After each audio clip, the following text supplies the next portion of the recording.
Mga ka-RSP, ayon sa World Health Organization, ang lung cancer ay isa sa mga pangunahing sanhi ng pagkamatay na may kaugnayan sa kanser sa buong mundo.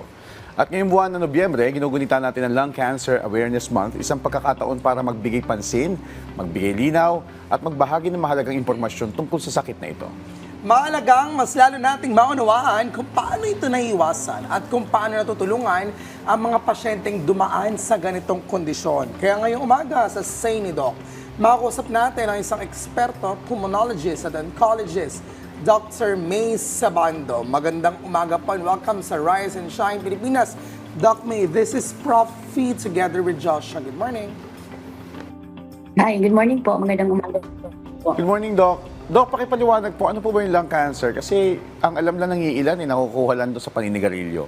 Pero ano po ba talaga ano po ba meron dito sa sakit na ito? Opo. Well, ang lung cancer po kasi, basically, ibig sabihin lang po na yung cancer is nanggaling mismo sa baga ng pasyente. Ngayon, it's very important po na napag-uusapan ito kasi ang lung cancer ang most common cancer-related death po. No? Dito po sa Pilipinas, yan ang second most commonly na na-diagnose po na cancer po sa atin po. So, tama po yung sinabi po ninyo, yung paninigarilyo po. No? Siya po ang most common risk factor in the development of lung cancer po. Almost 80% po ng mga lung cancer patients ay makukuhanan po natin ng history po ng paninigarilyo po. Kaya very important po ang smoking po, especially if we are screening patients for possibility of lung cancer po. Okay, sige Doc. Kasi ako naninigarilyo ako minsan, Ako din. kailangan pala mabago to. Doc, Doc May, ano po ba yung mga sanhi ng pagkakaroon ng cancer sa baga? At gusto rin natin malaman, ano-ano po yung mga sintomas sa mga pansin o makikita sa ganitong uri ng cancer? Well, yun nga. As nabanggit ko, ang pinaka-most commonly po na pag-aralan na nagka-correlated po in the development of lung cancer po is there is smoking po, no, tobacco smoking po. But there are other risk factors po associated in the development of lung cancer po. No, pangalawa po dyan yung sinasabi nating exposure po, and environmental exposure, no, especially sa atin yung air pollution itself po, no, can really trigger in the development of lung cancer po. Meron din po dyan yung tinatawag natin na family history po, no? Kaya yung mga pamilya po, no, meron na family history ng lung cancer po, no? Isa na po sila sa mga kasama sa ini-screen natin po sa development ng possibility of lung cancer po. So yan yung mga possible na risk factors po. Ilan lang po yan sa mga possible risk factor in the development of lung cancer. Isa pa po yung tinatawag natin na second-hand smoking po. So not necessarily hindi porket kayo po ay hindi naninigarilyo, wala po kayong kakayahan o wala kayong na possibility na magkaroon ng lung cancer kung kayo po ay exposed sa mga tao po na naninigarilyo at nagkakaroon kayo ng second-hand smoke, you are also at risk in the development po of lung cancer po. Alright, so nabanggit niyo yung mga pwedeng pagmulan nitong lung cancer o yung, kung ano yung pwede mag-trigger dito, Doc. Pero ano po yung may papayo ninyo na pinakamabuting paraan para maiwasan na nga itong sakit na ito, itong lung cancer?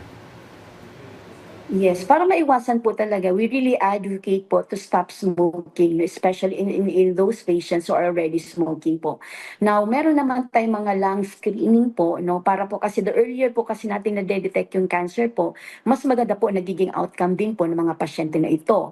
Pero ang lung screening kasi is hindi pa po kasi siya pwede nating i-offer sa lahat ng pasyente po. Meron lang tayong mga tinatawag na mga high risk na pasyente po kung saan po pinapa-undergo ho natin sila ng low dose na chest CT scan. So sino po itong mga pasyente na ito? Yung mga pasyente pong 50 to 80 years old. Meron po silang 30 pack years smoking, no? Kino-compute po natin yan.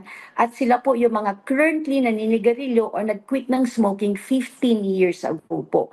So kung itong mga pasyente na to ay pasok po doon sa criteria natin to be screened for lung cancer po, so they undergo low dose chest CT scan po.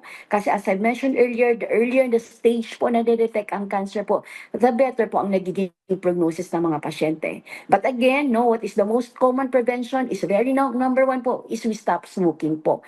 No, kasi napag-aralan din po 'yon. No, habang pag tinigil na po yung pasyente, yung paninigarilyo po, yung risk po nila to develop lung cancer po also goes down din po.